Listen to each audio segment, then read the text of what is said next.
Attention, vous écoutez un programme audioactif. Oh, touching! Yeah. Jack Miller nudging him wide as well. On the start. Oh, contact! Oh! Miller and Mir, side to side. They Big bash into each contact. other. The checkered flag is out. It's Zarco versus Martin for second, but the race winner tonight, no questions about it. A stunner from Fabio Quartararo to win, and the battle for second is close, but it goes to Zarco. Bonjour à tous et bienvenue pour l'épisode 123 de C'est qui en pôle. On va revenir sur le Grand Prix de Silverstone qui a eu lieu en début de mois et aussi principalement sur ce Grand Prix d'Autriche qui a eu lieu ce 21 août 2022. Pour m'accompagner aujourd'hui, Paul. Salut Pierre, ça va? Ça va bien, merci. Super lancement. Salut Ophélie. Salut Pierre. Je suis très heureux de vous accueillir donc, pour ces 12e et 13e Grand Prix de la saison. On va revenir rapidement sur toutes les nouvelles tombées depuis Assen et les résultats majeurs de Silverstone, mais on va pas débriefer la course.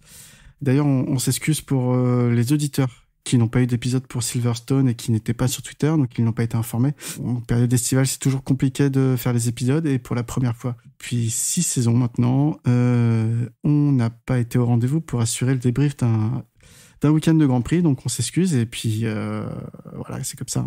Et on va commencer du coup avec les gagnants de nos deux jeux Twitter pour la pole. Donc c'est Yo-Yo Pompon qui avait trouvé la pole de Zarco à Silverstone et c'est Beurre HP qui a trouvé la pole de Bastianini à Spielberg pour le Grand Prix d'Autriche. On passe aux news. Donc en Moto E, Ducati a présenté le jeudi 6 juillet un panel de presse les caractéristiques de sa nouvelle moto qui va être encore qui va remplacer Energica dans ce championnat monomarque l'année prochaine.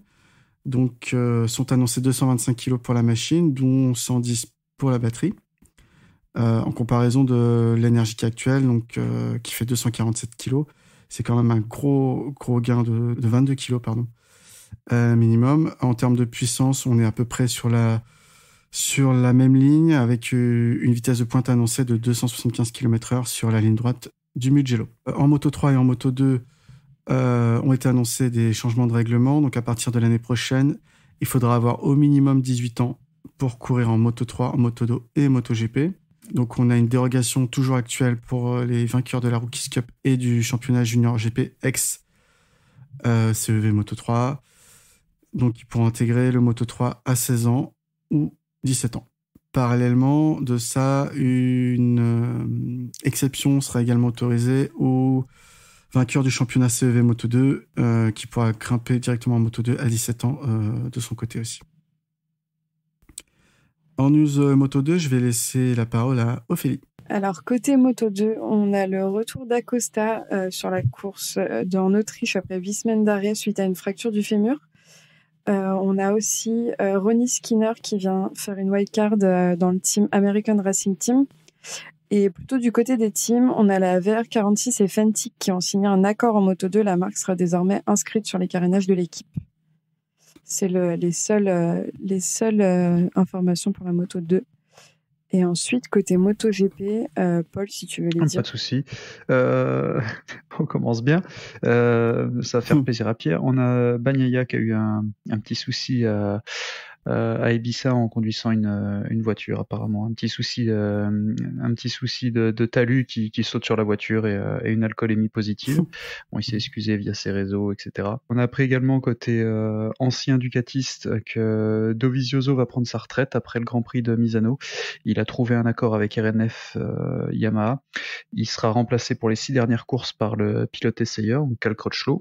En 2023, Tech 3, eux, vont changer de nom. Officiellement, ils deviennent Gas Factory Racing Team, avec un statut d'équipe officielle, mais les motos auront exactement les mêmes specs que les KTM. Paul Espargaro est officialisé en tant que pilote dans l'équipe française pour 2 ans. Jack Miller, de son côté, lui, a été confirmé chez KTM, et Rins a signé avec Honda jusqu'en 2024, chez LCR. Introduction également d'une nouvelle aéro du côté des teams qui roulent en Ducati à Silverstone, avec des beaux petits ailerons sur la coque arrière. On a aussi KTM qui a testé un nouvel échappement en Angleterre. Marc Marquez qui était présent dans les paddocks à Spielberg avec une nouvelle chicane aussi sur le circuit pour éviter l'incident qu'il y avait eu entre Zarco et Morbidelli, si je dis pas de bêtises. Et il y a aussi une rumeur qui court de potentiellement faire monter Augusto Fernandez à la place de Rémi Garner chez KTM Tech 3, enfin chez GasGas du coup maintenant, GasGas Factory Racing, et Fernandez qui passerait chez RNF. Pour le moment, rien n'est officiel de ce côté-là. Un petit commentaire, Ophélie, sur une de ces news? Au niveau des news, moi j'ai trouvé ça intéressant de voir Marc Marquez dans les paddocks ce week-end avec sa conférence de presse, puisqu'il nous indiquait qu'il allait potentiellement passer une visite médicale cette semaine pour savoir s'il pourrait au moins faire une course avant la fin de saison et voir s'il est apte à revenir rouler dans la catégorie. C'est un peu l'opération de la dernière chance pour lui, donc il y a beaucoup d'enjeux sur cette visite médicale et sur ce qui va en découler. Et il était aussi là en soutien moral, entre guillemets, et je pense en tant que soutien financier, parce qu'il a quand même des enjeux dans ce team, auprès de Honda qui est en train de dépérir depuis le début de saison. Donc moi j'ai trouvé que c'était un bon message de le voir dans les paddocks et que ça montrait que Honda, malgré les résultats assez approximatifs, essayait quand même de garder la tête hors de l'eau, et que Marquez c'est un peu l'image d'Honda et la tête pensante du team parmi tous les pilotes, donc c'était assez intéressant, moi de mon point de vue, de le voir. Ouais, c'est sûr que c'est intéressant, et en plus il a donné de super conseils à Stéphane Bradl qui a fait un week-end génial. On a déjà dit que depuis qu'il était en arrêt, de toute façon, Honda ne se déplaçait plus sur les courses. Canal s'est fait un malin plaisir de diffuser je ne sais combien de fois le tableau avec le tableau du nombre de points marqués par les pilotes Honda. Tu dis que Marquez est pas là, il est toujours largement devant, ça fait de la peine en fait. Ça fait vraiment de la peine. Ils n'arrivent pas à rattraper l'écart alors que le gars est chez lui, il est blessé, il marque 0 points et il est toujours pas détrôné. C'est dramatique. C'est dramatique. Et c'est le premier constructeur mondial. Moi, je voulais rebondir sur la news de Dovi quand même, qui c'est pas anodin. Dovi prendra sa retraite après le Grand Prix de Misano. Donc, on en avait discuté lors du débrief mi-saison. J'avais été assez dur avec lui en lui disant qu'il fallait qu'il s'arrête le plus tôt possible. Je pense qu'il m'a écouté. Mais toi, clairement, t'étais dur avec Dovi. Ouais, j'ai l'impression. Après voilà quoi. C'est un grand pilote qui s'arrête. Je crois que c'est un des derniers. Après, il reste que Aleix Espargaro sur le plateau qui est de début 2010 sur le plateau MotoGP. Donc voilà, c'est quand même beaucoup de victoires au compteur. 3 fois vice-champion du monde. Un des seuls qui a battu Marquez à la régulière. Donc forcément, j'espère que les Italiens lui feront une fête digne de ce nom à Misano. Et puis, Cal Crutchlow, je pense que c'est bien pour Yamaha. Ils ont trouvé le moyen de faire tester quelques réglages à leurs pilotes d'ici la fin de saison. Ouais, je trouve ça assez intelligent de leur part de mettre Crutchlow à cet endroit pour remplacer Dovizioso. D'ailleurs, c'est Simon Patterson qui faisait la blague en disant qu'avec le départ de Dovizioso, c'était pas plus mal que Carl Crutchlow revienne parce que ça serait pas le plus vieux. Du coup, Espargaro serait pas le plus vieux pilote du paddock d'ici la fin de saison. Après, moi, je suis d'accord avec toi. C'est pas plus mal que Dovi prenne sa retraite vu la saison qu'il est en train de faire, mais perso, ça m'attriste un peu. Je trouve ça dommage que ce pilote avec autant de potentiel et autant de talent termine sa carrière comme ça. Et je pense que Yamaha, il n'y a pas pour rien, et je trouve ça assez dommage. Oui, je pense qu'il y a 2 choses. Il y a le fait que la séparation avec Ducati a été assez brutale, dans le sens où ils s'attendaient vraiment, je pense, à prolonger il y a 3 ans. Voilà, quand Ducati a dit bon, c'est bon, on embauche Pecco et Miller et toi tu sors. Il n'avait pas de porte de sortie, il n'avait rien prévu et tout le plateau était figé. Donc il s'est retrouvé à la retraite forcée alors qu'il n'avait pas forcément décidé. Il y avait un goût d'inachevé, il a essayé de revenir là et clairement il a à la fois peut-être plus la force de retrouver un pilotage adapté à une moto qui n'est pas facile cette année et l'envie aussi. Donc plus ça, plus l'entente dans son team avec son boss, fait que c'est un retour raté, comme beaucoup de comebacks ratés dans le sport en général. Concernant Alex Rins chez LCR Honda, c'était pas simple, c'est pareil, il n'y a pas beaucoup de place dans les teams officiels. C'est un pilote rapide, on l'a encore vu ce week-end et à Silverstone aussi. Bon, à voir ce qu'il peut faire chez LCR, quoi. C'est pas non plus une moto facile. Non, c'est clair, il va quand même passer d'une Suzuki qui est quand même assez performante à celle-ci. Donc, à voir ce que ça donne. Moi, je pense que de toute façon, entre si on lui proposait d'aller chez LCR ou si on lui avait proposé d'aller chez KTM, le choix était vite fait. Donc, ouais. Tant qu'il reste encore en MotoGP, parce que c'est quand même un pilote qui a du potentiel et qui est relativement bon quand sa moto fonctionne et qu'il finit pas dans les graviers. Donc, c'est une bonne chose de le garder dans le paddock. Après, à voir ce que ça va donner chez LCR. Par contre, pour Cecchinello, c'est un super coup de l'avoir signé. Parce que pour le coup, c'est un gars qui est habitué à rouler devant, qui a largement prouvé son niveau et qui sait développer une machine. Donc, je pense que là, on va vraiment avoir en fait, enfin pour eux en tout cas, ils vont vraiment avoir je pense le niveau de leur moto. Comment dire, Marquez sorti de l'équation. Je pense qu'ils vont vraiment savoir au bout de quelques courses, en voyant les résultats de Rins et une fois qu'il l'aura pris en main, ce que vaut réellement la moto. Je pense pas que ce soit enfin, pour moi, il est largement au-dessus du niveau d'un Alex Marquez ou d'un Nakagami, même d'un Paul Espargaro d'ailleurs. Et je pense que pour exploiter la moto et l'amener dans des limites, ça peut être sympa de l'avoir justement pour situer vraiment avec un top pilote autre que Marc Marquez justement où se situe la Honda. Que ça peut être bien aussi de revoir LCR. Je suis d'accord sur le principe. Après, il faut faire très attention avec cette moto. On a eu Lorenzo qui était venu faire la même chose et ça s'est mal fini parce que cette moto elle est violente et elle peut casser des pilotes, quoi. Ah, ça va être intéressant à voir. Concernant les petites news mercato qui restaient, c'est vrai que Garner a déclaré dans une interview ce week-end qu'il n'y avait pas de porte de sortie pour lui en MotoGP. Grosso modo, s'il pouvait pas rester chez Tech 3 Gaz l'année prochaine, il devrait redescendre en Moto2. C'est quand même dommage pour ce pilote qui, sans faire de coups d'éclat sur une machine difficile, trouve quand même qu'il est régulier et impliqué dans le projet, je trouve, quand on le compare à son coéquipier aujourd'hui. Ouais, et puis c'est dommage. En fait, c'est ce qu'on se disait en off, mais c'est encore un pilote avec énormément de potentiel et c'est pas n'importe quel pilote non plus, vu ce qu'il a fait en catégorie inférieure. C'est encore un pilote dont on gâche le talent, je trouve. Donc ouais, il y a pas grand chose à rajouter. Mais le problème, c'est que c'est une équipe qui va être bien pour développer des jeunes, je pense, en Moto 3 et en Moto 2. Mais dès que tu vas vouloir passer en MotoGP, il faut que le manager se penche à mort sur le contrat pour absolument, limite, empêcher que la marque puisse le faire monter d'un coup. Parce que tu t'assures, oui, une place en MotoGP, mais de toute façon, si t'es pas performant dans l'année, tu dégages. Donc c'est vraiment je comprends pas leur principe. Pourtant ils sont habitués à être devant en tout terrain et ils ont pas changé de pilote tous les ans. Pourtant ils arrivent quand même à faire quelque chose avec leur machine. Donc ils savent faire en plus garder des pilotes, former des gars à leur méthode de travail et à leur machine et ils leur transposent pas en MotoGP. C'est incompréhensible.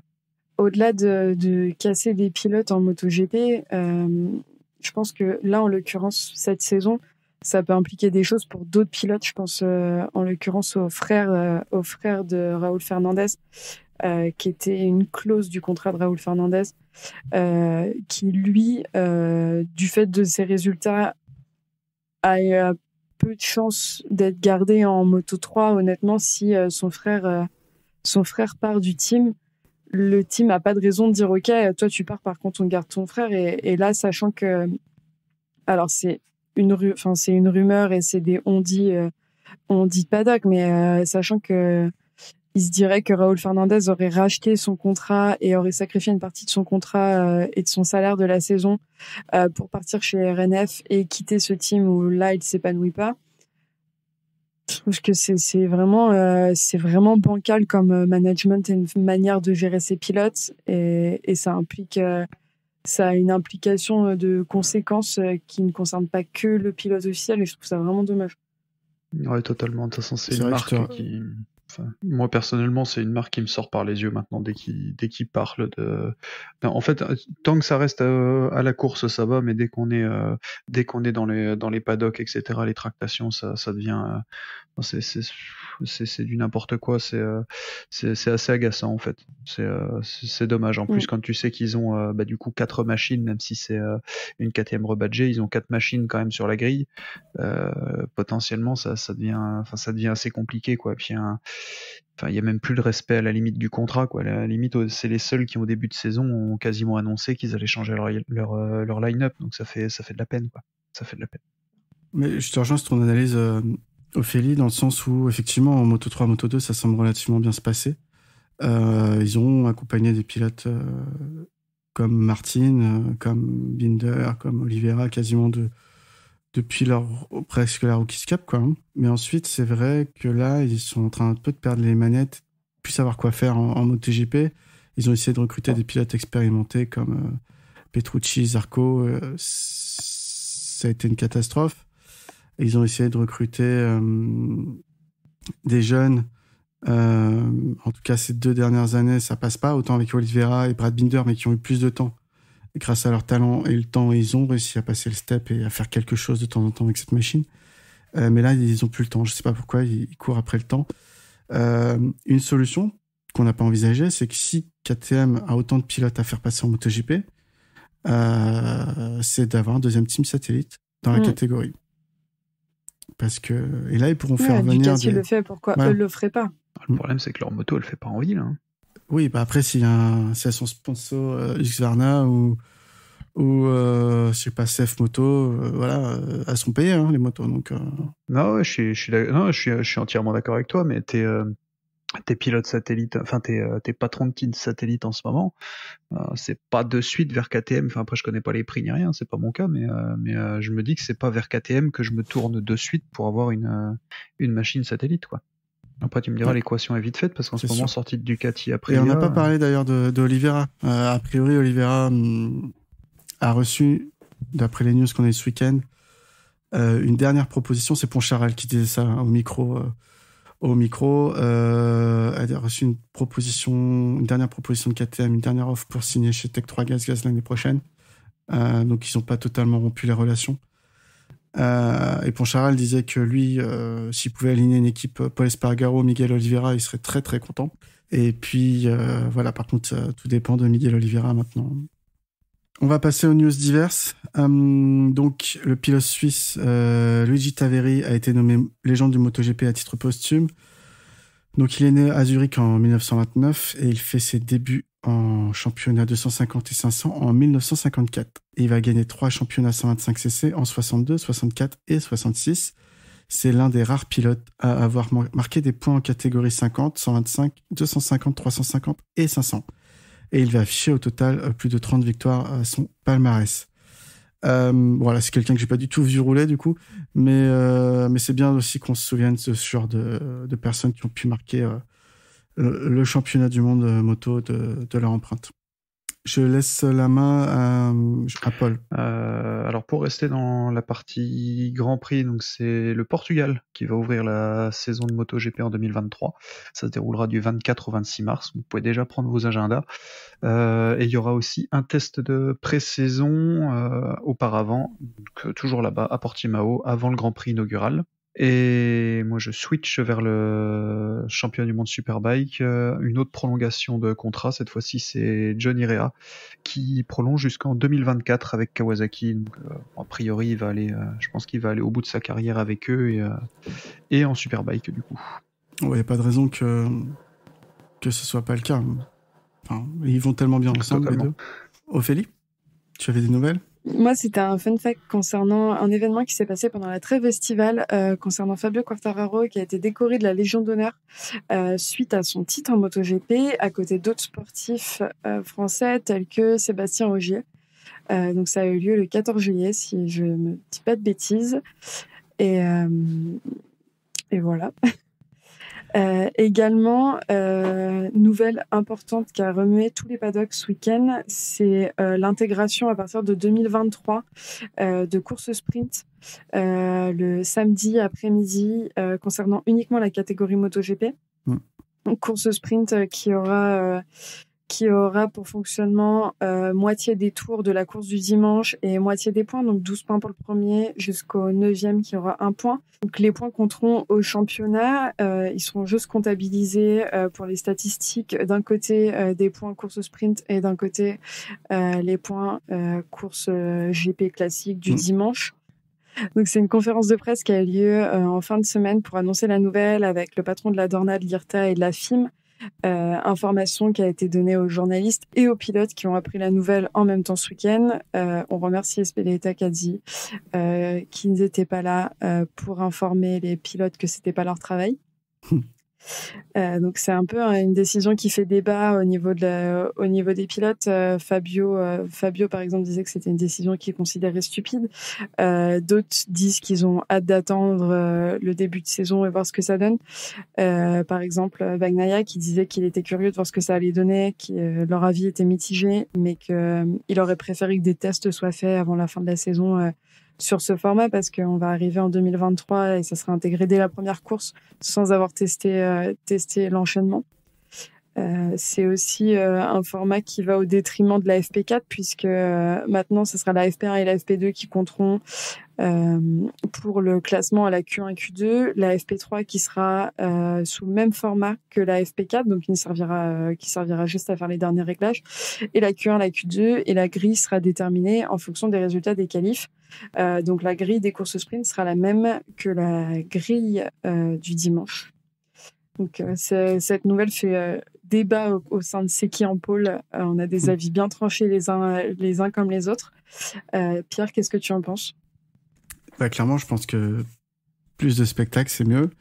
On fait déplacer beaucoup de motos, beaucoup de gens dans le paddock tous les week-ends à travers le monde juste pour voir une course. Donc écologiquement, si on peut faire 2 courses au lieu d'une séance d'essai, c'est mieux. Les motos sont là, tout est là. Il y a pas, d'après ce que j'ai vu, il y aura pas plus d'allocation moteur pour la saison. Il y aura pas plus d'allocation pneus. Du coup, là-dessus, l'impact sera quasiment le même qu'actuel. Moi, honnêtement, j'aime bien la course sprint en Superbike. Ça veut pas dire qu'on a des vainqueurs qui sont différents. Souvent, c'est à peu près le même trio qui est devant. Mais c'est vrai qu'on a des fois des marques, comme notamment BMW ces 2 dernières années, qui avaient tendance à performer dans les courses sprint, alors qu'en course de 40 minutes, le format normal, elles étaient beaucoup plus loin dans les classements, plutôt aux alentours des top 10. Donc on peut quand même avoir des surprises quand les pilotes n'ont pas à gérer ni la longévité de leurs pneus, ni l'électronique, ni leur plein d'essence. On peut avoir des choses qui peuvent s'annoncer sympas. Par contre, c'est vrai que j'ai encore des questionnements sur, par exemple, un pilote qui est pénalisé en course sprint, qui prend un long lap. Est-ce que c'est un long lap qu'il devrait faire en course normale le lendemain, ou est-ce que ça attendra la prochaine course sprint pour être effectué ? C'est sûr que c'est des points de règlement qu'il faut éclaircir parce que ça peut avoir un fort impact. Ouais, je suis d'accord avec toi, ça pose question comme format. Moi, j'étais la première à dire que je trouvais ça vraiment naze d'intégrer une course sprint le samedi. Après, ça, c'est mon petit côté. J'aime pas trop quand les choses changent, mais c'est quand même un énorme changement dans le monde de la MotoGP en termes d'organisation de course depuis un petit moment. Et maintenant, avec un peu plus de recul sur la situation, je me dis que ça peut être pas mal à tester, puisque 2 courses dans le week-end, il y a plein de catégories qui le font. Le Superbike le font. Le French Superbike, tu as 2 courses par dimanche pour chaque catégorie. Donc, est-ce qu'en termes de conditions physiques, c'est plus dur pour les pilotes ? C'est sûr que ça sera le cas. C'est sûr que ça impliquera beaucoup plus de choses. C'est sûr qu'il faudra compter beaucoup plus les points. Mais je me dis pourquoi pas le tester. Après, moi, ce que je regrette, de la même manière que Bagnaia le disait en interview, c'est que c'est pas été testé avant la fin de la saison pour au moins avoir une idée du format et que les pilotes sachent à quoi s'attendre. Et qu'ils puissent anticiper la fatigue que ça va intégrer à leur entraînement et les réglages techniques qu'il va falloir anticiper beaucoup plus, etc. Et moi, pareil, ça me pose des questions totalement bêtes, mais des questions, du coup, ce que tu disais, en termes d'allocation pneus, etc., en termes de consommables, parce que on a quand même une direction des sports mécaniques qui prétend vouloir aller vers un sport un peu plus propre, entre guillemets, d'un point de vue écologique, tu as l'impression que cette décision, si elle implique des consommables en plus, ça va pas du tout dans ce sens. Donc ça, c'est une question que moi, je me posais en apprenant la décision. Et au-delà de ça, je me posais aussi la question de ce que ça implique pour les pilotes. Pour des pilotes, par exemple, pour des pilotes qui ont signé pour les 2 prochaines années dans un team, à un certain tarif. Pour une course, ils ont signé pour un format de Grand Prix qui existe depuis des années avec 3 séances d'essai plus les FP4, les qualifs et ensuite ta course et tu fais ta course. Et maintenant, on leur dit, en fait, tu as une course le samedi qui compte pour le championnat. Et si tu te foires, tu peux foirer ton championnat. Mais pour le même prix, pour le même tarif. Enfin, c'est des questions internes et auxquelles on n'aura pas forcément les réponses. Mais pour moi, c'était des questions qui se posaient avec l'intégration de ces courses. Paul, un avis sur la question ? Moi, je fais partie de ceux qui sont contre aussi. Alors après, moi, c'est juste une question c'est la justification en fait, parce que pour le samedi, c'est très bien. Pour celui qui va se déplacer sur le GP, pour les spectateurs, c'est très bien parce qu'au moins tu sais que le samedi il y a une course, donc ça va ramener plus de monde sur les circuits. Beaucoup de gens ne prennent que le dimanche parce que tu veux voir que les courses, ça je comprends. Après, moi, ce qui me gêne, c'est que on le voit en Superbike, c'est bien, ça fait une course de plus, mais en vrai, elle change très peu de choses. Elle ne fait que creuser le fossé entre les 3 premiers. De temps en temps, tu vas avoir un outsider qui sort, mais c'est pas déjà c'est très rare déjà en Superbike et au final, ça fait que creuser l'écart donc entre les vraiment les premiers et les autres. Et surtout, qu'est-ce qui va se passer si le gars se crash? Parce que oui, d'accord, c'est une session pour une session, mais en course, ils vont prendre plus de risques et ils vont risquer d'aller se crasher. Et là, si tu te craches en course, potentiellement, tu as plus de chances de te boiter en course que de te boiter en essai. Donc là, les coûts, c'est pareil, ça va augmenter. Enfin, pour le spectacle, faire venir du monde sur le circuit, pas de problème. Pour faire de l'audimat, pas de problème. Mais c'est tout, quoi. Fondamentalement, sur le championnat, je vois pas trop ce que ça va changer en bien, en fait. Il y aura toujours les gars auront pas eu le temps de tester. Enfin, tu sais, t'as que 2 séances, la 1, la 2. On voit souvent quand même que les équipes ont leur rythme et qu'en FP3 souvent ça change quand même, les réglages s'affinent, etc. Les temps redeviennent normaux. Là, avec une séance de moins, on risque de se retrouver avec des motos pas au point devant. Je sais pas. Moi, je suis assez sceptique. Maintenant, il faut tester. C'est juste dommage de vouloir le faire trop vite. La F1, ils ont pris le temps de tester. Le Superbike, ils ont pris le temps de tester. Le MotoGP, apparemment, on teste pas, on y va tout debout. Bon, à voir, hein. C'est pas les mêmes contraintes médiatiques que le Superbike, mine de rien. Donc, j'espère qu'ils auront pas de couac, quoi, sur tout ça. Ouais, après, on verra ce que ça donne, mais je suis d'accord que se lancer tête baissée dans un nouveau format de course, même pour les teams, ça va être, il y aura forcément des couacs, ça va donner un championnat qui va être, où les cartes pourront être très vite rabattues, je pense, parce que, comme tu dis, en fait, les paddocks, dans les paddocks, il y a quand même un rythme de croisière, entre guillemets, entre le vendredi et le dimanche. Et pareil, les réglages qui vont définir le samedi matin, où ils se diront, cool pour la course. Et en fait, ils vont être obligés de se dire, cool, ça va aller pour la course sprint cet après-midi. Mais ça sera pas forcément les réglages qui vont aller pour le dimanche. Ça veut dire que le dimanche, les derniers réglages vont servir encore plus pendant les warm-up. Après, faut pas mourir bête, faut voir ce que ça donne. Et peut-être qu'en fait, ils vont tester la saison prochaine et qu'ils se diront, c'est de la merde, on arrête. On verra. De toute façon, il y a certains pilotes qui ont l'air très enjoués, d'autres non. Après, moi, je pense aussi au fait que c'est quelque chose qui a été fait pour l'argent. Et ça, de toute façon, c'est comme tout. On va pas se mentir, c'est une merde de la guerre. Et je trouve ça dommage, en fait, d'imposer ça pour le show, comme ils le disent. J'ai beaucoup de mal avec ce terme de show, parce qu'à un moment donné, ça reste un sport, ça reste un être humain. Il faut arrêter d'essorer les athlètes jusqu'à la dernière goutte. Et ça va rajouter une pression, mais pas qu'aux copilotes. Ça va rajouter une pression au team, ça va rajouter une pression aux médias. Faut pas oublier que derrière, il y a des mecs qui passent des nuits à écrire les articles, à faire les stats sur les courses pour que tout soit prêt, pour que les teams puissent avoir des récaps et des retours de pilotes et de stats intéressants pour eux pour travailler. Et Et je pense que ça va rajouter une pression à tout le monde. Après, comme je l'ai dit, au début, j'étais sceptique et je me suis dit que c'était une très mauvaise idée. Maintenant, j'attends de voir, mais j'aurais aimé que ce soit testé. Et surtout, j'aurais trouvé qu'il y avait plus de considération pour les pilotes si ça leur avait été dit avant. Après, il me semble que c'est Paul ou Cyril, j'ai un doute, qui disait que la MotoGP, de toute façon, aurait besoin d'un comité de pilotes comme on peut avoir en F1.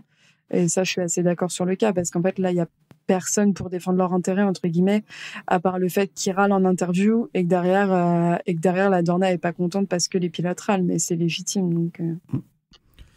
Oui, je pense qu'il y a du vrai dans tout ça. On attendra de voir l'année prochaine comment se passent les premières courses et voir comment les pilotes s'en sortent. De toute façon, je pense que si c'est pas gérable physiquement, il y aura des adaptations de fait, ou alors les pilotes boycotteront, feront 10 tours d'honneur sur chaque course pour garder leur force pour le dimanche. On est vachement à la bourre. On va passer rapidement sur les résultats de Silverstone, si vous le voulez bien. Donc en Moto 3, on a eu la victoire de Denis Foggia devant Jaume Masia et Denis Sonchou. Fellon finit 13e de cette course, notamment grâce aux chutes qu'il y a devant lui. Quelqu'un voulait parler du long lap de Munoz ? Oui, je voulais juste préciser que Munoz avait eu un long lap suite à ce qui s'était passé à Assen. Et je trouvais important de le préciser, puisque dans le débrief de mi-saison et dans le débrief d'Assen, on parlait du long lap de Fabio, qui pour certains était injustifié, pour d'autres justifié, mais où on disait à ce prix-là, si Quartararo prend un long lap, Munoz s'en prend un. L'info a pas été ébruitée, mais c'est le cas, et je trouvais que c'était légitime pour lui de se prendre un long lap. Après, il s'en est plutôt bien sorti pour un rookie qui vient d'arriver dans la catégorie. Malgré sa chute en fin de course, il a quand même très bien géré sa course, donc c'était important de le préciser par rapport au fait qu'on en ait parlé dans les précédents épisodes. Oui, c'est vrai. Tu fais bien. En Moto 2, on a Augusto Fernandez qui gagne devant Alonso Lopez et Jake Dixon. Vietti prend un long lap pour un comportement nul aux essais de départ, donc je pense que c'est après une séance qualificative ou de test. C'est ça, il est passé. En fait, pendant un essai de départ, au lieu de rester derrière, en arrivant derrière les pilotes, il se place devant tout le monde, il dépasse tout le monde et il fait son essai de départ. Donc en fait, si un pilote avait décidé de faire son essai de départ au moment où lui s'installait, il se rentrait dedans, quoi. Ouais, c'est ça. Et pour le coup, c'était vraiment dangereux et stupide, donc le long lap était vraiment justifié. Et pour la MotoGP, donc on a une victoire de Francesco Bagnaia devant Maverick Viñales et Jack Miller. Chute de Zarco qui avait fait un très très bon week-end avec la pole notamment, et Quartararo finit 8 malgré son long lap et a priori un choix de pneus pas très adapté. Un commentaire rapide, Paul, sur cette course MotoGP de Silverstone. Juste que c'était sympa de voir déjà Viñales à la bagarre devant. Dommage pour Zarco, et mine de rien, Quarta s'en sort bien. Parce que c'était pas son adversaire principal, on va en parler après, a eu un gros souci quand même en essai, donc du coup il s'en sort pas mal, même s'il lâche des points. Par contre, Pecco est en train de revenir très très fort. Ophélie ? Ouais, je suis d'accord avec Paul. C'était vraiment cool de voir Viñales revenir à la bagarre et montrer qu'il est compétitif. Et même pour lui, je pense qu'en termes de mental, c'était important. C'était important de prouver qu'il était capable de monter sur le podium avec la Aprilia. Après, moi, je voulais préciser sur ce week-end de Silverstone, l'énorme chute d'Aleix Espargaro en FP4 qu'on a vu voler, et pour avoir revu les images, c'était vraiment impressionnant. Il est tombé sur les talons de manière assez violente, comme je viens de le dire. Il a été ausculté, il a fait plusieurs examens. On a estimé qu'il était capable de rouler le dimanche en course. Il y a eu pas mal de commentaires de médias qui se sont permis des commentaires en disant qu'il en rajoutait un peu pour le spectacle et pour montrer devant les copains qu'il avait mal et qu'il fallait pas penser pour dire qu'en fait il était plus en course. Au final, il s'avère que le lundi, quand il a fait des examens complémentaires, ils se sont rendus compte qu'il avait les talons fracturés. Donc il a fait quand même une bonne course pour quelqu'un avec les talons fracturés. Il a eu 7 jours d'immobilisation avec repos total, et il a pu revenir à Spielberg. Donc je trouve ça vraiment impressionnant de sa part. Et c'est là qu'on se rend compte que des pilotes, c'est pas des êtres humains, c'est pas possible en fait. C'était très très dur, je pense, pour lui, pour finir le week-end. Aleix Espargaro, il fait une course honnête, je pense, dans la douleur. Pour moi, c'est ce genre de choses il aurait dû avoir les résultats avant et ne pas être autorisé à rouler. Encore une fois, on en revient à ça parce que effectivement, c'était pas une fracture qui nécessitait une intervention chirurgicale, mais c'était une fracture qui nécessitait du repos. Et il a été interdit pour lui de faire quoi que ce soit pendant une semaine, 7 jours après cette course. Donc c'est pas rien. Il a joué avec sa santé et ça, j'aime pas. Après, il y a eu une précision au niveau du fait qu'il ait roulé parce que beaucoup se sont posé la question. C'est une précision qui a été donnée sur les réseaux et du coup pas du tout de manière officielle par les pilotes ou par le team, mais ils expliquaient que du fait que ses pieds étaient gonflés et qu'il y avait des contusions, c'était pas forcément possible de voir à la radio les fractures. Elles n'étaient pas encore suffisamment visibles pour qu'ils s'en rendent compte. Moi, je suis pas médecin, donc s'ils le disent, je les crois, mais ce qui n'empêche que quand, enfin c'est ça en fait, tu vois le pilote boitiller dans les paddocks, avoir besoin d'aide pour marcher. C'est qu'une course à un moment donné. Certes, tu joues le championnat, mais vu le nombre de points que t'as, tu peux te permettre de la louper. Pour moi, enfin c'était pas, vu son potentiel cette saison, il n'était pas à une course près. Et on va partir sur le débrief d'Autriche. On va faire rapidement la moto-E. Donc, en essai, c'est Granado qui prend la pole devant Casadei et Ferrari. Zanetti, Egarter et Canepa occuperont la deuxième ligne. En course 1, ça part fort devant et c'est Casadei qui va prendre le meilleur au premier virage. Ferrari part à la faute à ce virage numéro 1, justement, chute sur la piste. Tout le monde peut l'éviter, bien heureusement. Lui et sa moto, alors qu'ils étaient vraiment en plein milieu de la piste à la sortie de ce virage. Bradley Smith va chuter, lui, à la sortie de la chicane dans le virage numéro 2. Et devant, c'est Casadei qui va creuser le quart avec un gap jusqu'à 1 seconde sur Zanetti et Granado. Ce dernier va progressivement remonter alors qu'Egarter va s'assurer de la 3. Duel final très accroché entre Granado et Casadei qui va garder la tête jusqu'à 2 virages de l'arrivée et une chute bête pour Matteo Casadei alors qu'il avait 0,3 secondes d'avance. Il chute tout seul sous la pression de Granado. Granado gagne la course devant Egarter et Michael Ponce finit 3. En course 2, donc c'est Casadei qui prend encore un départ de folie devant Ferrari et Granado. Donc Ferrari, cette fois, ne partira pas à la faute. Un groupe de 5 va se former, complété par Ponce et Egarter. Après de belles passes d'armes dans le dernier tour, Granado va finir par gagner devant Ponce et Egarter le classement du championnat. Donc Egarter en tête, 194 points, suivi par Granado, 176,5 points et Ferrari, 121,5 points. Discussion post-course rapidement, donc des courses toujours sympathiques à voir sur un format de 7 tours au Red Bull Ring. Granado commence vraiment à prendre l'ascendant psychologique dans la catégorie avant la double finale à Misano où il compte bien revenir ravir le championnat à Egarter. On va passer à la Moto 3 et je passe la main à Paul. Alors, pour le Moto 3, donc en Q1, après un beau sketch dont on va reparler, c'est Suzuki, Yamanaka, Kelso et Mignot qui vont aller se défendre en Q2. Et en Q2, on a une pole de dernière minute pour Olgado devant Ayumu Sasaki et Honju. Le français Lorenzo Fello va partir 23e. Le départ de la course est donné, c'est donc un all shot pour Honju devant Sasaki et Olgado, alors que les commentateurs nous rappellent aussitôt que Sasaki va devoir effectuer un double long lap durant la course suite à son crash à Silverstone avec Sergio Garcia. Anna Carrasco, elle, va en avoir un à faire également, elle a été trop lente sur la trage durant le week-end pendant les essais.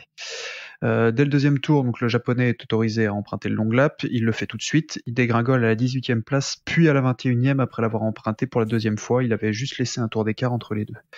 Devant, on a un groupe de 7 pilotes qui va se former, donc Honju, Olgado, Suzuki, Guevara, Morera, Garcia, le leader du championnat qui est parti 10e, et Munoz qui lui est parti 16e. Comme d'habitude en Moto 3, les places vont changer au gré des tours, hein. Surtout sur ce circuit-là, c'est rapide, il y a des aspirations, donc les places changent à peu près tout le temps entre les 7. À la mi-course, pendant que Carlos Tatai, plus loin dans le classement, chute et que Ricardo Rossi écope d'un long lap pour avoir coupé une chicane, c'est Ayumu Sasaki qui recolle au groupe de tête. Je vous rappelle qu'il était arrivé 21e, on n'est pas à la mi-course. Sur un autre rythme, le japonais va reprendre la tête de la course à 10 tours de la fin. 3 tours plus tard, c'est Mazia qui lui va chuter. Les écarts évoluent à coups de dixième, plus ou moins au gré des erreurs de trage. À l'entame du dernier tour, Sasaki mène toujours devant Suzuki, Honju et Munoz. Une seconde derrière, on a Garcia, Olgado, Morera et Guevara.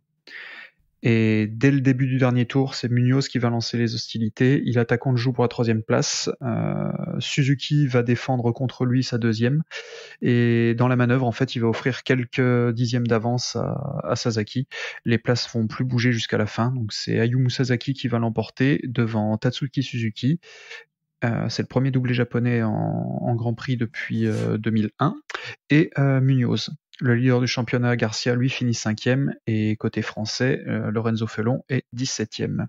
Le classement du championnat, premier, on a toujours Garcia, 193 points, devant Guevara, 184, Foggia, 144, et Lorenzo Felon, 25e, avec 11 points. On va passer tranquillement aux discussions post-course. Bon, pas forcément beaucoup de choses à dire sur cette course-là. Moi, le premier point où je voulais revenir, je sais pas si vous avez vu les essais, c'était le sketch en Q1. Est-ce que quelqu'un a eu le temps de regarder les qualifs? Oui, non, après c'est habituel dans la catégorie. Ah ouais, mais là, tu vois, moi, ça fait un moment que j'avais pas regardé les qualifs du Moto 3. Je comprends pourquoi, en fait. C'était honteux, quoi. À un moment, Ophélie, tout le monde attendait en fait que Suzuki sorte, et à un moment il monte donc il laisse passer 6-7 minutes sur le début de la qualif, et à un moment où Suzuki sort, il démarre la moto, il fait style de partir. Là, t'as une dizaine de pilotes qui partent, et en fait il a juste fait semblant. Du coup, il remet la moto sur le démarreur et il attend que tout le monde reparte pour pouvoir refaire son tour. Et là, du coup, c'était le festival de je fais semblant de me louper, je fais semblant d'aller trop loin, je m'arrête complètement. Oh, c'était horrible. Et il aurait dû avoir des sanctions fortes, mais comme d'habitude, vu qu'il y a des tas de pilotes impliqués, ils prennent pas d'action. Mais clairement, limite, pour moi, dans ce cas-là, tu peux dire, ok, vous jouez à ça, on annule la session, ça sert à rien. Personne ne veut rouler. Après, c'est ce que disait. Excuse-moi, Ophélie, je suis coupé. Non, mais je suis d'accord avec toi, Pierre. À un moment donné, faut que ça s'arrête. En Moto 3, c'est n'importe quoi. Depuis l'année dernière, j'ai l'impression que c'est exacerbé ce genre de comportement complètement stupide. Et dans ce cas-là, il y a trop de pilotes, tu veux pas prendre trop de décisions et donner par exemple trop de long lap à d'autres pilotes. Ok, tu leur dis que leur chrono en qualif, elles servent à rien et vous partez tous de la voie des stands. Et à un moment donné, vous faites ça jusqu'à qu'ils comprennent et peut-être ça s'arrêtera, parce que là en fait c'est anti-sportif, et en plus de ça c'est irrespectueux pour le pilote pour lequel tu veux prendre la roue. En fait, ça met une pression au mec. Quel est l'intérêt si en fait il sait qu'il part et derrière il y a 15 pilotes qui vont le bouffer, alors que lui il prépare sa qualif correctement sans attendre la roue de quelqu'un.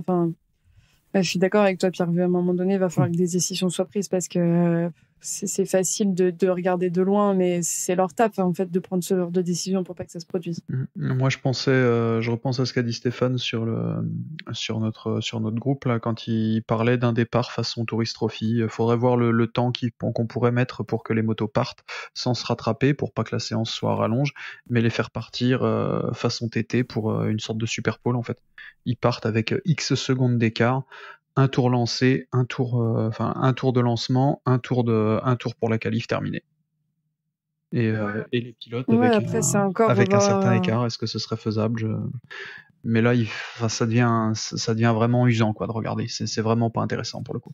Ouais, mais du coup là, ce que tu dis, c'est-à-dire que ça implique de rechanger le format, ouais. Réaménager les qualifs, réaménager le règlement, et en fait à un moment donné, avant de réaménager les règlements, les qualifs, elles fonctionnent bien dans les autres catégories, même s'il y a des couacs et que ça arrive que des pilotes attendent certains autres, elles fonctionnent bien en Moto 2, Moto GP. Il faut juste que les pilotes de Moto 3 et les teams de Moto 3 apprennent à être disciplinés et à respecter ce putain de règlement, et à arrêter de jouer à celui qui va attendre l'autre, en fait, parce que t'es pas capable de faire un tour chrono, à un moment donné, si tu veux attendre ton pilote, attends-le en piste, en fait, fais ton tour et cale-toi derrière, mais l'attends pas Là, on en arrive à un point où ils les attendent dans les stands. C'est illogique et... C'était ridicule. Sinon, il y a un autre moyen, je viens d'y penser, en sachant qu'il y a beaucoup d'équipes Moto 3 qui vivotent, qui n'ont pas beaucoup de moyens financiers, c'est frapper au portefeuille. C'est dire, si vous ne faites pas sortir vos pilotes pour rouler, on vous pénalise, on vous met des amendes. Et là, c'est les teams qui vont mettre les pilotes en dehors du box. Oui, c'est sûr. C'est sûr. Dans les autres points sympas. Oui, après, belle course de Sasaki quand même. Il nous en fait 2-3 comme ça par an. Là, il avait fait une victoire à Assen, et puis il se permet encore une victoire là, avec deux longs laps quand même. Il était sur un autre rythme. Il n'était pas dans la même catégorie ce week-end. C'était hallucinant. hallucinant. Quand je le vois 21e, je dis bon, bah, c'est bon, on le reverra pas. Et je te dis, c'est en voyant la petite incrustation chute pas de Rossi, parce que lui c'était un long lap, mais je ne sais plus lequel a chuté. C'est en voyant l'incrustation, je remets le nez sur le classement pour voir d'où il tombe. Et au final, c'est la chute de Tataï. Et au final, je vois qu'il est déjà 8e. Et effectivement, tu le vois au fond de l'écran en train de remonter, et puis il a fait qu'une bouchée, quoi. Donc non, super course là pour le coup. Et il finit premier. Très bien. Un autre rythme. Il claquait pendule sur pendule, c'était hallucinant. Et tu voulais dire quelque chose sur Masia? Ouais, j'ai juste mis Masia décevant, mais on va pas en faire des tonnes. Hein. C'est comme sur beaucoup de GP, il tient pas sa place. Donc voilà, c'est juste ça. C'était pour souligner encore une chute. En plus, c'est une chute qui est bête, mais tellement bête. Il est même pas à l'attaque. Il se décale parce qu'il veut pas. Il se décale parce qu'il veut pas passer à cet endroit-là. Du coup, il lâche un peu le frein, il reprend, ça glisse et boum. C'est triste. C'est même pas une. Voilà, c'est dommage. C'est un week-end sans encore, mais le problème c'est que lui il peut pas se le permettre. Juste pour souligner la 4e place de Denis Sancho, donc c'est sa quatrième place de la saison. Avec son podium de Silverstone la dernière fois, ça commence à payer. Alors, il n'est pas tout à fait dans la course pour le titre. Il est encore un peu loin. Il est à quelque chose comme 60 points de la tête. Mais en tout cas, il n'est pas détaché, comme c'est le chouchou d'Olivier. De notre collègue Olivier. Voilà, il fallait que je le place. Mais en parlant de chouchou, moi, je veux quand même préciser, c'est la très belle 3e place de David Munoz. David Munoz qui arrive en cours de saison. Encore une fois, je le dis à chaque fois, mais il arrive en cours de saison. Et il écrase sa coéquipière. Il y a rien d'autre à ajouter. Elle se fait écraser par son coéquipier, mais surtout il est toujours à la bagarre, il va toujours en tête, et quand il tombe pas, il arrive à claquer des bonnes positions. Donc je pense que c'était à noter aussi sur cette course Moto 3 ce week-end. Bien sûr. Il est un peu trop irrégulier quand je regarde ses dernières courses, mais oui, clairement il a une vitesse folle. Allez, c'est parti pour la Moto 2, Ophélie. Ok. Côté Moto 2, durant les qualifs, passe en Q1 Bobier, Schroeter et Aldeguer. Et en Q2, on retrouve Ayogura, Lopez, Fernandez, suivi de Dixon, Chantra, Acosta qui prend la 6e place pour son retour de blessure, et Vietti à la 7e place. On retrouve donc tous les acteurs du championnat Moto 2 sur les 3 premières lignes, un par ligne avec Ogura, Fernandez et Vietti. Concernant la course, c'est avec un très bon départ que Ogura donne le ton de cette course. Derrière lui, le trio Fernandez, Lopez et Dixon s'élance dans une gare de dépassement pendant que Vietti et Acosta tentent d'accrocher le wagon. C'est une bagarre entre les deux KTM qui s'enclenche, et comme à son habitude, Acosta remonte sur ses adversaires. Drapeau jaune dans le secteur 1 et 2 dès le second tour, c'est une chute de Zaccone qui sort sur civière. Le pilote s'en sort finalement avec quelques contusions. On dira plus de peur que de mal. Alonso Lopez prend la tête de la course et va à la bagarre avec Ogura. Pendant ce temps-là, Vietti passe Acosta, Chantra prend la seconde place devant Lopez. Comme d'habitude dans cette catégorie, le classement change rapidement et on suit pendant plusieurs tours un peloton de tête composé de Ogura, Chantra, Lopez, Vietti et Acosta. Lopez et Vietti disputent la 3e place et ce dernier creuse l'écart avec son adversaire. À 12 tours de la fin, on retrouve à nouveau le duo Acosta et Fernandez qui s'accrochent et prennent l'ascendant sur Lopez et Canet. Vietti revient dans la roue du Thaïlandais, mais perd l'avant à 9 tours de l'arrivée. C'est une fin de course catastrophique pour le pilote puisqu'il joue le titre cette saison. Celui qui profite de cette course, c'est Pedro Acosta, qui pour son retour de blessure s'installe à la 3e place. Et derrière, on a Arbolino qui vient percuter la route de Dalla Porta dans une chute un peu incompréhensible quand tu revois les images. Les deux pilotes chutent au milieu de la piste et ça donne des images qui font froid dans le dos puisqu'on se retrouve avec les pilotes au milieu de la piste et les motos avec, et les autres motos qui passent au milieu avec les Marshall un peu en attente de pouvoir aller sortir les motos avant que ça blesse quelqu'un. On termine cette course avec un Chantra sur le voté qui vient de tenter de décrocher une victoire, mais c'est Ogura qui s'impose sur le circuit de Spielberg ce week-end. On retrouve Dixon à la 3e place du podium, suivi d'Acosta, Fernandez, Lopez et Canet. C'est également une course à oublier pour Kubo, Kelly, Gonzalez, Aldeguer et Salek qui ne terminent pas sur leur roue. Côté classement, on joue aux choses musicales à chaque GP entre les 3 principaux adversaires. Cette fois, c'est Ogura qui prend la tête du championnat avec 183 points, suivi de Fernandez avec 182 et Vietti qui se laisse distancer avec 156 points. Moi, j'ai trouvé cette course intéressante. J'ai trouvé que la course de Ogura et de Chantra était vraiment belle. Je pense que Ogura est en train de montrer qu'il a sa place pour aller remplacer Nakagami, malheureusement pour lui. C'était vraiment un beau duel sur la fin. Je sais pas si les garçons, vous avez pu voir la course, est-ce que vous en avez pensé du coup? Alors moi je l'ai vu le Moto 2 et Paul j'ai adoré. Pour une fois, ouais, c'est une course que j'ai bien aimée aussi et je pensais pas, tu vois, que Chantra allait quand même tenter sa chance en fin de course. Je pensais qu'il allait. Mais là, il a Non, rien voilà, à perdre. totalement, il a rien à perdre, mais c'est quand même son teammate et puis il est en tête du championnat. Donc bon, je pensais pas, mais super course. Franchement, non, super course, du beau Moto 2, des dépassements propres. Moi, j'ai aimé cette course. Ouais, après, du coup, vu que tu l'as vu, moi j'ai trouvé que vraiment pendant cette course, la chute d'Arbolino et de Dalla Porta était vraiment impressionnante. J'ai vu les images de la chute et de la non-intervention de la direction de course qui m'a un peu choqué. Parce qu'au moment où ça se déroule, ils peuvent sortir un drapeau rouge, fermer la course, parce que du coup les 2 tiers de la course sont finis. Et en rester là, ça choquera personne, vu que vraiment la situation était dangereuse et il fallait évacuer 2 motos qui étaient en plein milieu de la piste. Voilà, ça n'a pas été fait. Je trouve que c'est dommage, encore une fois, que la prise de décision ne soit pas forte sur ce genre de situation à risque. Ouais, il y a un manque, pour moi, il y a un manque de rapidité dans ce genre de décision, puisque après, sur les réseaux, tu avais quelques journalistes qui en parlaient et même des fans random qui disaient, mais les marshals ont mis un temps fou à intervenir, mais en fait, tu avais les 2 pilotes au milieu de la course, les 2 motos.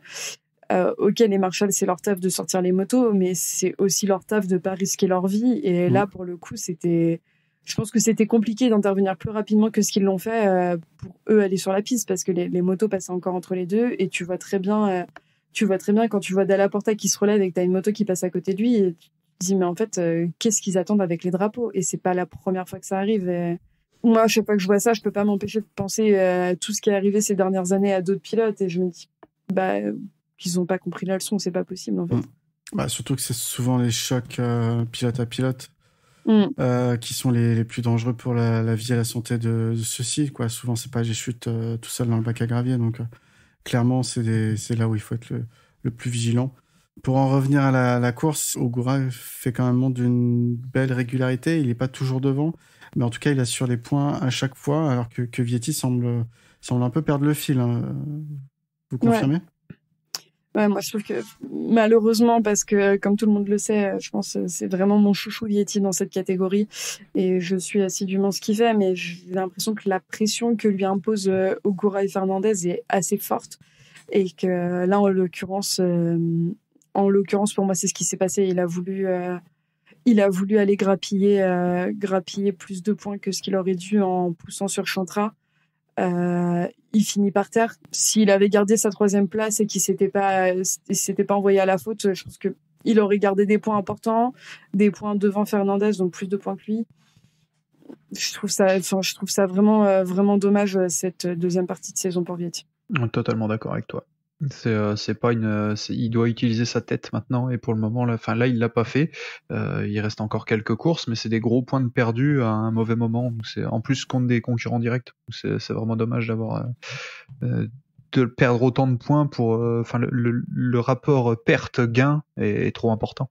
Il y avait, au pire, tu restes derrière et puis c'est tout. Tu tapais ton podium et c'était quand même une bonne chose. Ouais, je pense qu'il a un step à passer à ce niveau-là. C'est qu'il va falloir que la pression que ça lui impose d'avoir d'autres pilotes derrière lui pour le championnat, ça lui passe au-dessus et qu'il arrive à dépasser ça. Pour l'instant, c'est pas le cas et c'est dommage. Mais ça fait le spectacle aussi. On peut pas s'en plaindre. Donc.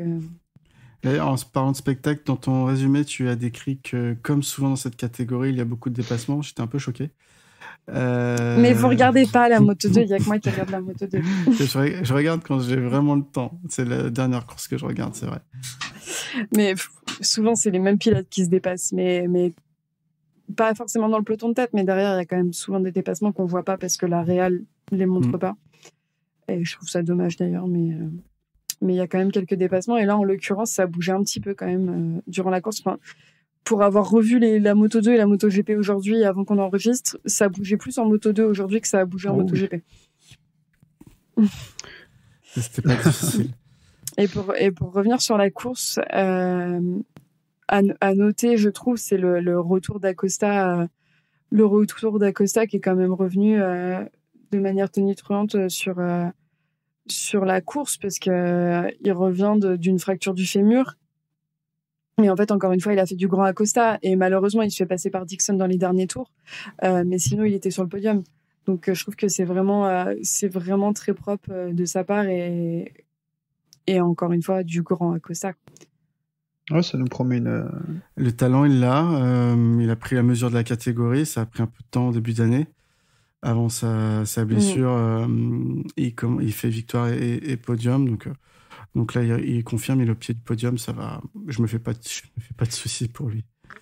Non, moi, si je devais me faire du souci pour quelqu'un, c'est Fernandez d'avoir quelqu'un comme Acosta dans son team, parce que si Fernandez et Acosta restent tous les deux, après à voir ce que ça donne pour Augusto Fernandez, mais si Acosta reste dans le même team que Fernandez, je pense qu'il y a moyen qu'Acosta prenne l'ascendant sur Fernandez.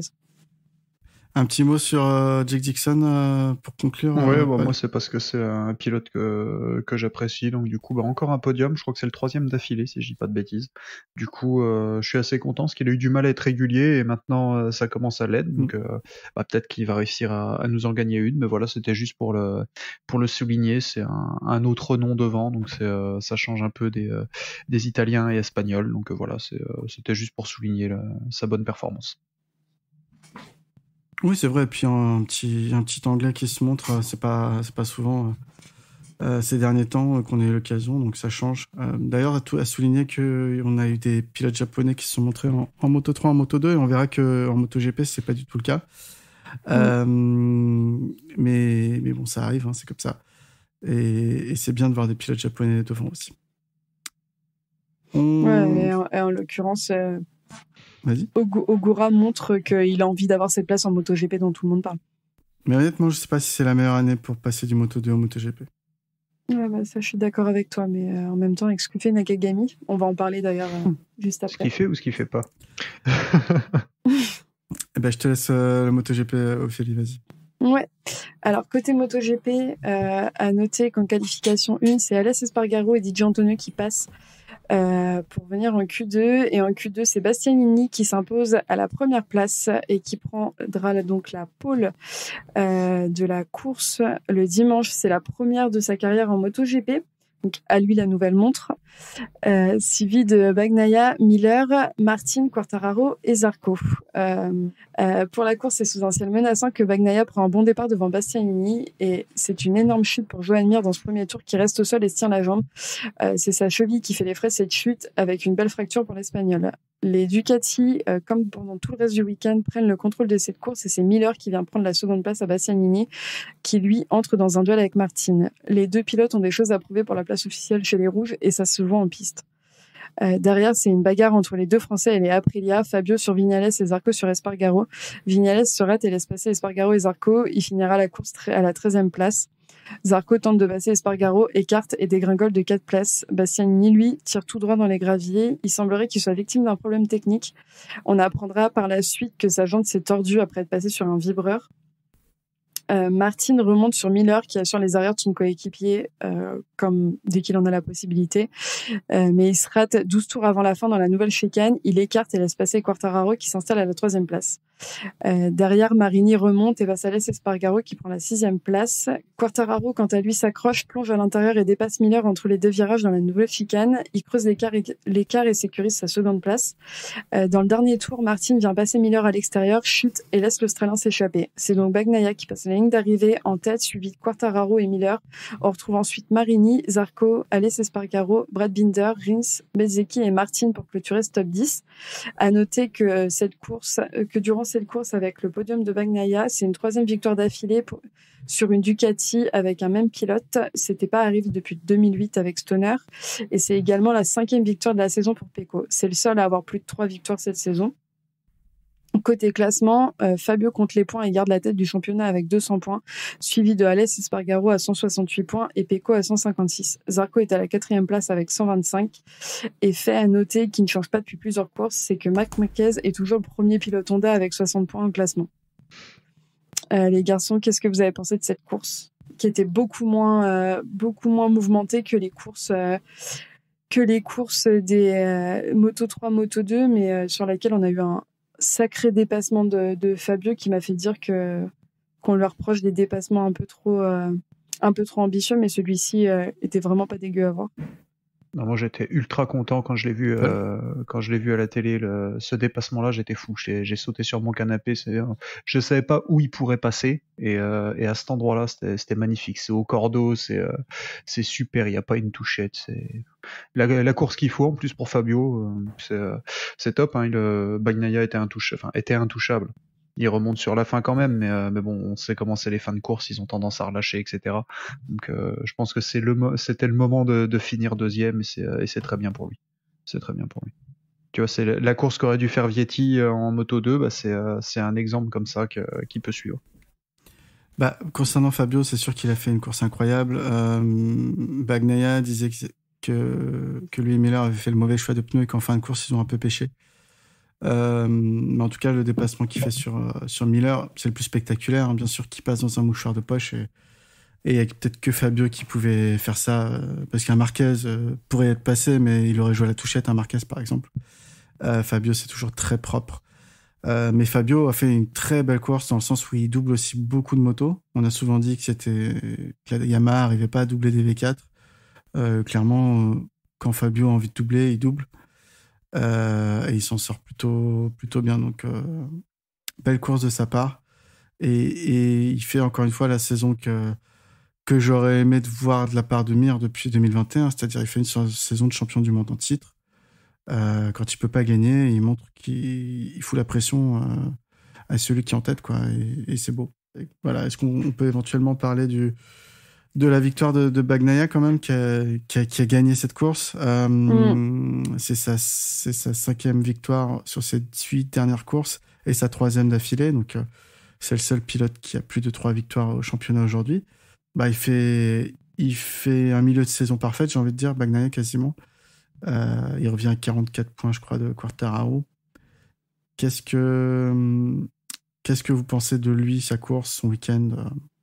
Moi, j'étais contente pour lui. J'ai trouvé qu'il avait fait une belle course, de toute façon, il est parti et il a fait sa course devant tout seul. Et pour moi, il a la chance quand même d'avoir un coéquipier qui protège ses arrières. On se l'est déjà dit et on sait que Miller est là pour ça et que de toute façon, Miller n'a plus rien à perdre sur le reste de la saison de protéger Bagnaia. Mais c'est quand même une très belle course et c'est une deuxième partie de saison parfaite pour lui. Et s'il fait comme il a fait l'année dernière et qu'il remonte de la même manière qu'il a remonté, si Fabio garde pas sa concentration, il peut revenir sur Espargaro et Fabio. Et moi, je trouve ça vraiment bien pour la compétition. Après, je suis peut-être pas objective dans le sens où j'ai toujours dit que si c'était pas Fabio qui gagnait, je préférais que ce soit Pecco qu'Espargaro. Donc moi, ça me va très bien que Pecco gagne des courses. Mais en effet, il a fait une très belle course. C'était propre, c'était réfléchi et il y a rien, pour moi, il y a rien à rajouter à part dire qu'il a fait une belle course et que ouais, très bon week-end pour les Ducati et très bon week-end pour Pecco. Ouais, juste pour réagir, si Miller est un bon soldat, je trouve quand même qu'il a tenté un dépassement qui était pas simple, qui pouvait s'avérer dangereux sur son coéquipier. Après, ça l'a pas fait. Il a peut-être pas insisté, mais voilà. Après, il est presque aussi rapide que son coéquipier, donc c'est aussi pour ça qu'il arrive à se placer souvent derrière lui.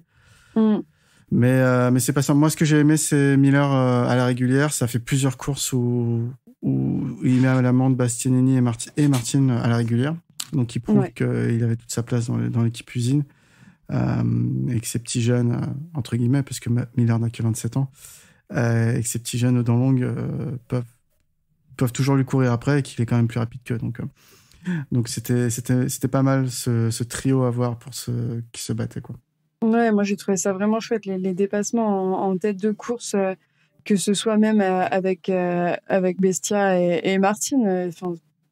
Les Ducati, de toute façon, elles sont compétitives et il y a de quoi faire en course. Donc ouais, moi je suis assez d'accord avec toi. C'était beau à voir ce début, tous ces dépassements et ce comportement de pilote.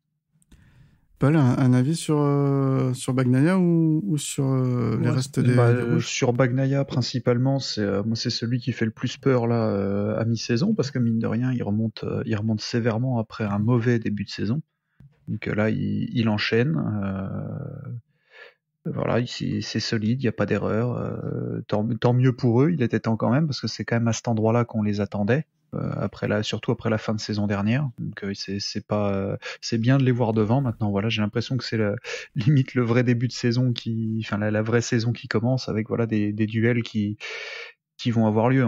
Ils vont forcément se croiser avec Fabio, donc ça va être sympa. Et pour rebondir chez les autres pilotes Ducati, tu vois, moi j'avais mis Bastianini ou Martin en rouge. Là, dur de choisir, parce que les deux finissent par terre. Et puis par terre. Et Bastianini, c'est dû à un problème technique, mais voilà, là t'as deux gars qui ont été poussés dès le début de saison, qui ont forcé le titulaire à partir, et au final le titulaire, lui, il engrange les podiums. Donc je voudrais pas être dans les bottes du recruteur chez Ducati, quoi.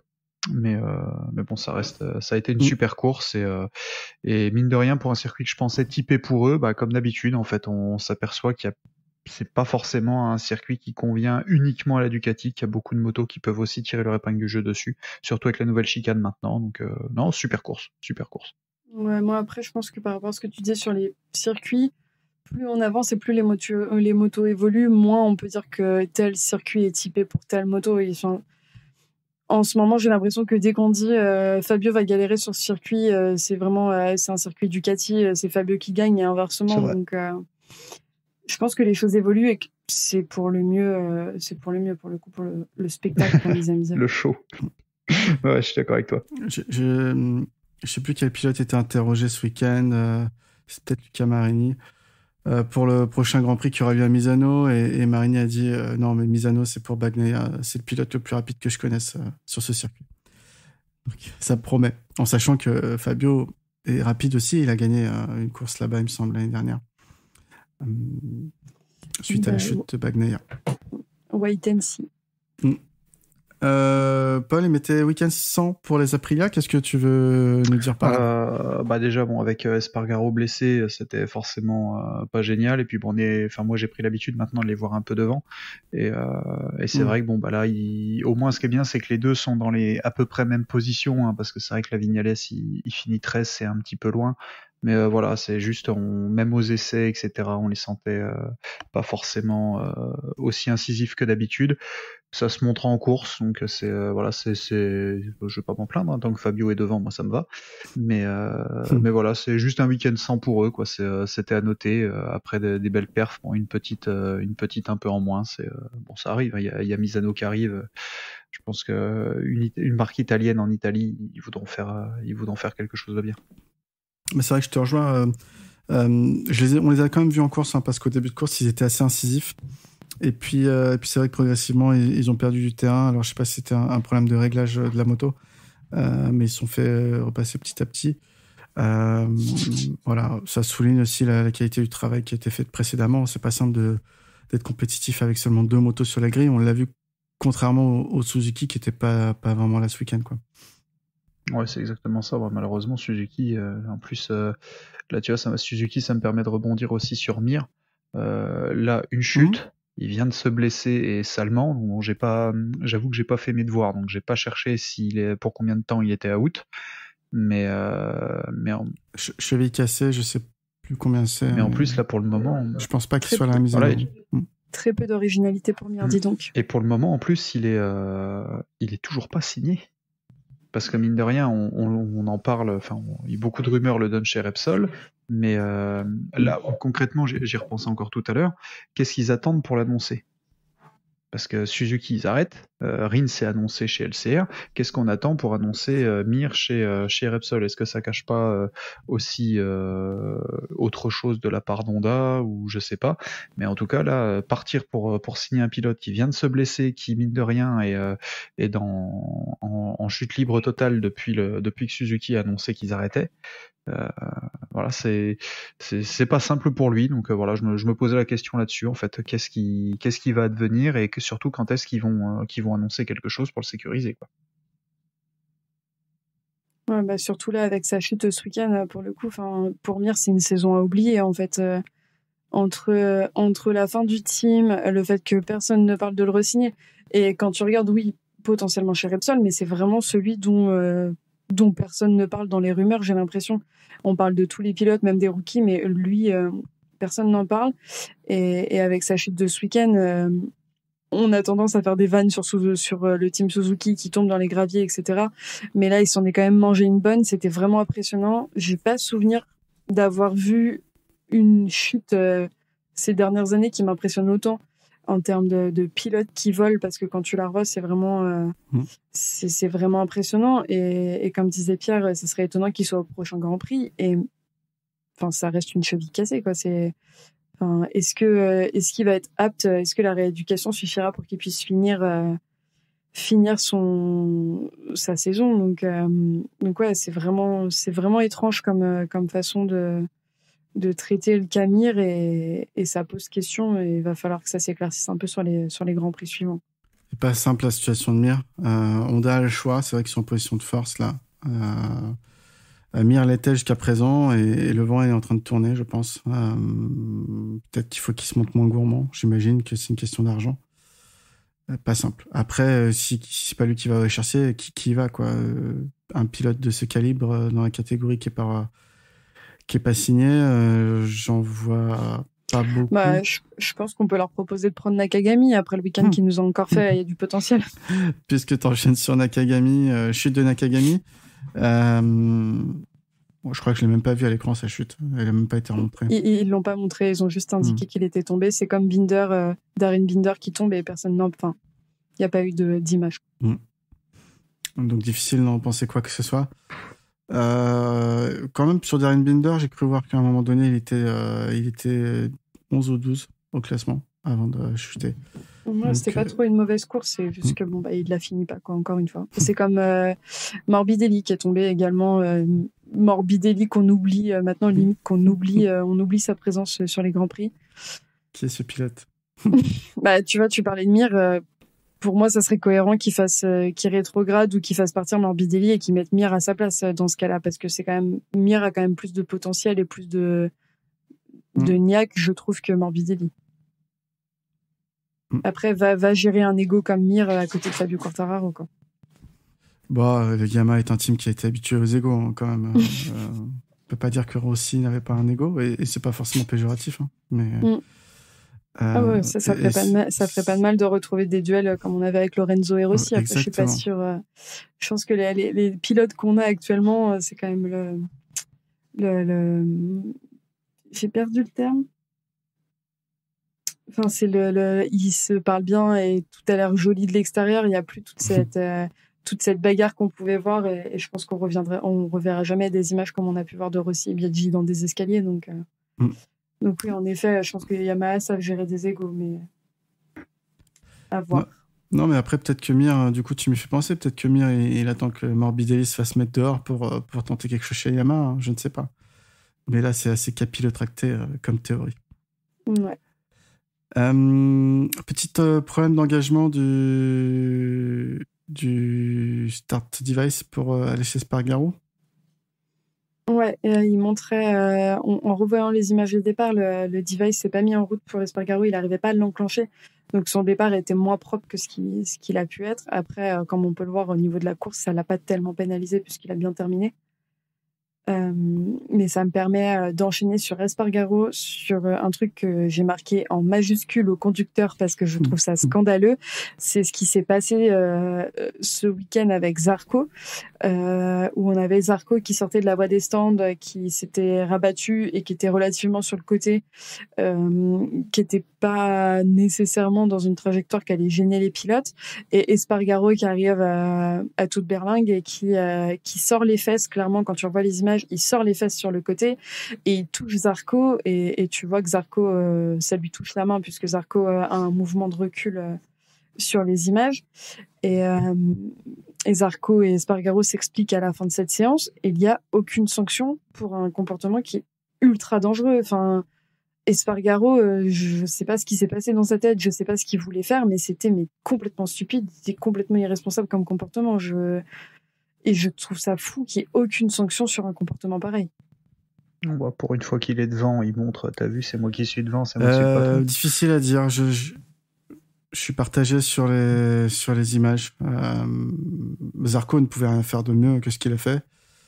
Espargaro en rajoute un peu, mais clairement c'est plutôt le dessin de la piste qui est dangereux à cet endroit-là quand un pilote est lancé en pleine vitesse pour son tour rapide et que quelqu'un sort des stands, il est masqué à cause de la bosse. Et c'est vrai que même si Zarco reste le plus à droite possible du bitume, ça reste une trajectoire qui est très proche de celle des pilotes, donc ça peut être très dangereux. Donc Espargaro a exagéré l'action. C'était impossible, quand tu revois les images, c'était impossible qu'Espargaro n'ait pas vu Zarco. Oui, non, mais c'est pour ça, c'est clairement... Il exagère l'action. Difficile de mettre une sanction pour moi. Au contraire, ça va peut-être faire bouger les choses parce que les deux pilotes ont réclamé un dégagement plus grand pour la sortie des stands à cet endroit-là.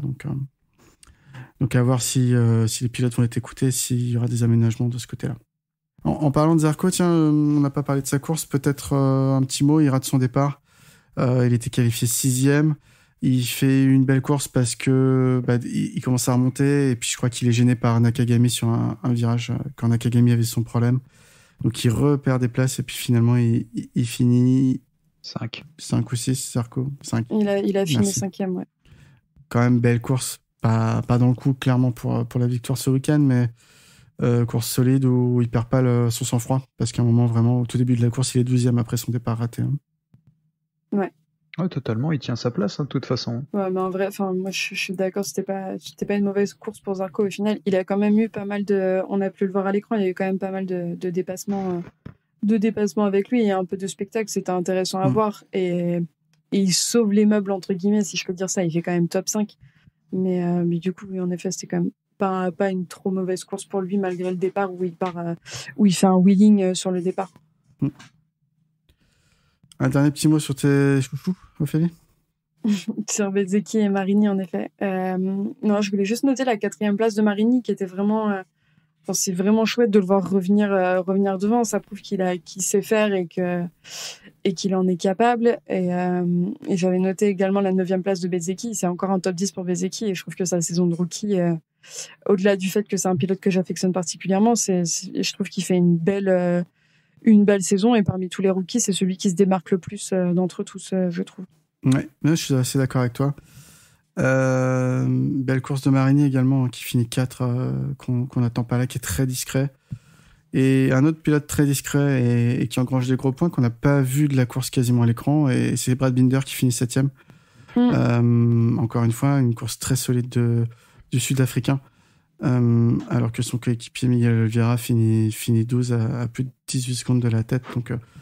Donc bravo à lui, Binder, qui aime bien ce circuit, qui a gagné l'année dernière. Donc c'est bien, je trouve. Et si on a fait le tour du MotoGP, on va passer aux autres catégories. Donc le French Superbike, dont tu étais à Carroll ce week-end. Ce week-end, c'était l'avant-dernière manche du championnat FSBK à Carroll. C'était donc l'occasion d'aller voir des pilotes qui se donnent sur la piste à côté de Paris. Et surtout pour moi, c'était l'occasion d'aller soutenir un team que j'affectionne particulièrement, qui est le team MotoGP Addict, que vous connaissez sûrement sur les réseaux. Donc ce week-end en French Superbike, on a eu la chance de voir le titre de champion Super Sport 600 de Valentin Debise, qui s'est imposé en course 1 comme en course 2 devant Johan Gerber et Mathieu Gregorio. Donc Valentin Debise, que vous avez pu voir rouler en Moto 2 en 2011 dans le même team que Pol Espargaro, et en 2010 également. Donc c'est pas n'importe qui. Il a également fait des wildcards en Superbike dernièrement. Et du côté du team MotoGP Addict, celui pour qui moi je m'étais déplacée particulièrement, on a Hugo Robert en 600, qui est un des pilotes du team, qui est terminé 16e en course 1 et qui nous a fait un beau top 10 en course 2. Et ensuite, en catégorie Superbike, en course 1, c'est Kenny Forêt qui s'impose, suivi d'Alan Techer et de Martin Renaudin, suite à un problème technique de Valentin Debise au niveau du guidon. Et en course 2, c'est Debis Forêt et Maximilien Beau sur le podium. Martin Renaudin, donc le pilote du team MotoGP Addict, termine 7e scratch et 2e challenger. Et c'était un week-end important pour ce team, puisque Martin a été célébré et a gagné le titre de champion Superbike Challenger.